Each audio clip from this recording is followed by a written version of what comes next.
Core training has gotten a lot of attention lately. We hear about it all the time in the gyms, but is it worth all the buzz? To answer that question for us, our expert in the fitness world, Wes Cole. How you doing? I'm doing great. You know, the thing about core training, the reason it gets a lot of attention is it's so important for athletic performance and for health.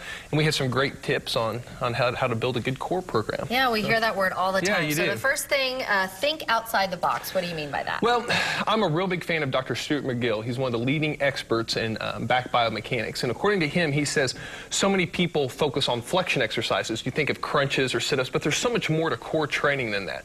One of my favorite exercises is non-flexion based ab exercises. What I mean by that, exercises that do not necessarily bend the spine like crunches, but basically cause a lot of twisting. This is one of my favorite exercises that I have all my clients do. It might not look like much, but if you do 25 or 30 reps, see how she's having to stabilize and balance on this ball?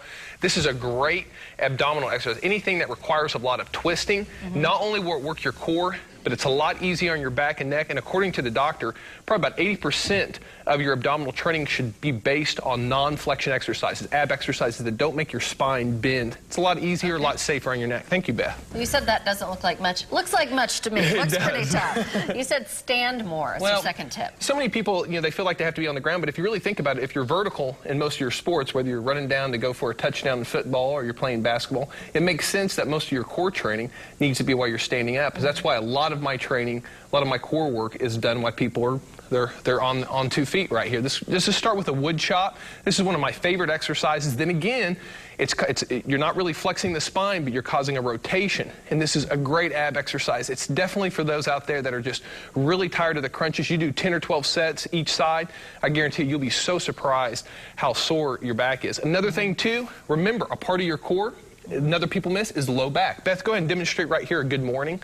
A lot of people don't realize that the low back is a part of your core. You want to think of your core as kind of an imaginary belt that runs along. And this right here is probably one of the most avoided areas. People say, well, I have a weak back. Problem is, it's going to remain weak until you don't work it out. Until you work on it. Thank you, Beth. And so many people do crunches incorrectly anyway, so it seems like these would be easier to do the right way. They do, and you see them, they start twisting their neck, and in my opinion, especially for a beginner, these are so much safer because it's a lot harder to hurt yourself. Yeah, and you said you also have a warning to people who are trying to work out early in the morning? Well, according to the experts, for some reason, when you're laying horizontal, especially for hours on end, there's difference in fluid changes in your spine. And for those that get up really early in the morning and just immediately hop out of bed and they start stretching, they start flexing their spine, you could really be susceptible to more back injury. So you need to be real careful, and according to the experts, you need to be vertical for about 20 or 30 minutes, let those fluid levels get back to normal when your spine. So be real careful hopping out of bed. Basically, your back is real susceptible to injury the first 20 minutes upon rising. So be very, very careful. All right, thank you so much, Wes. And if you have a question for Wes that you'd like him to answer,